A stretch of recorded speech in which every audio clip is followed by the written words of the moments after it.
6 मार्च 2025 प्रातः मुरली। ओम शांति। बाप दादा मधुबन।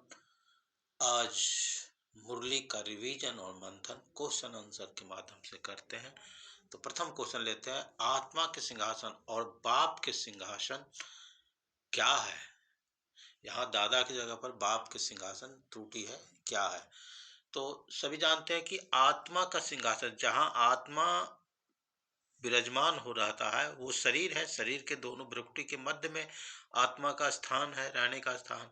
और सभी जानते हैं कि बाप यानी परमात्मा शिव जो है निराकार है, उनका अपना कोई शरीर है नहीं, इसलिए वो ब्रह्मा बाबा के शरीर लोन लेते हैं। अतः बाबा का सिंहासन जो है वो ब्रह्मा बाबा का तन है, ब्रह्मा बाबा का शरीर है, जिसके सहारे संगम युग पर वो ज्ञान देते हैं। नेक्स्ट प्रश्न लेते हैं, जिन बच्चों को ईश्वरीय संतान की स्मृति रहती है उनकी निशानी क्या होगी।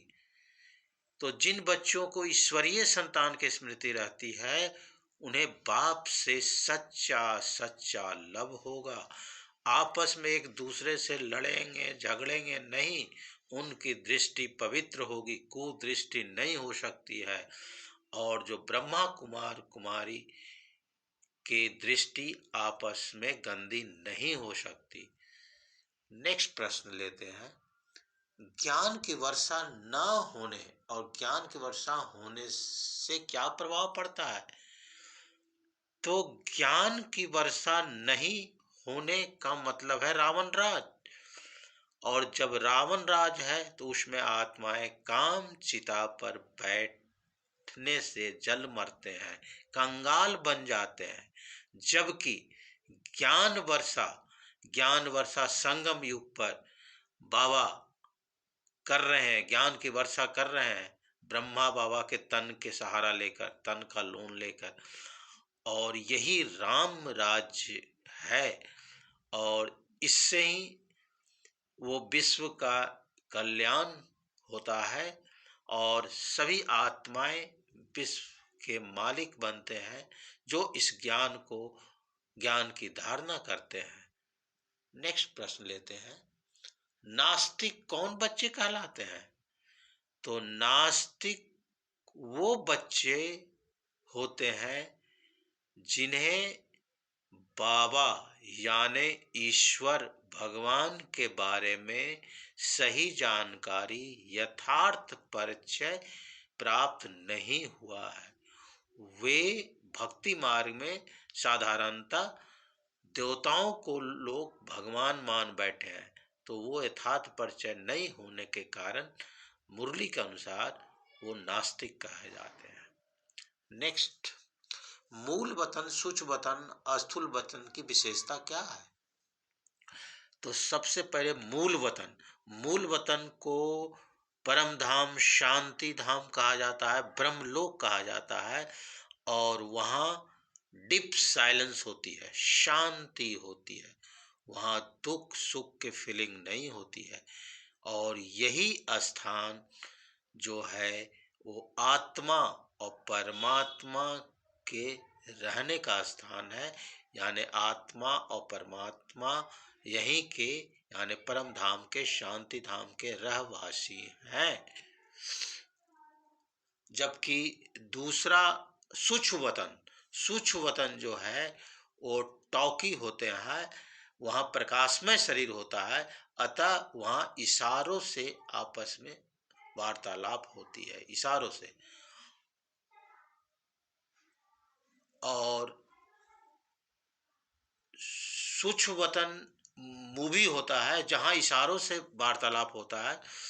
और जबकि स्थूल वतन जिसे मृत्यु लोक कहा जाता है, वहाँ टॉकी यानी आपस में बातचीत करते हैं और बातचीत के माध्यम से एक दूसरे को समझते हैं।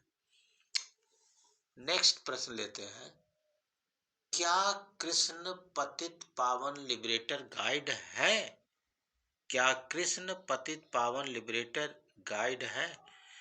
तो चूंकि कृष्ण जो है देवता है, सतयुग के प्रिंस है, वो ईश्वर नहीं है, और पतित पावन लिबरेटर गाइड ईश्वर की महिमा है, यानी परमात्मा शिव की महिमा है।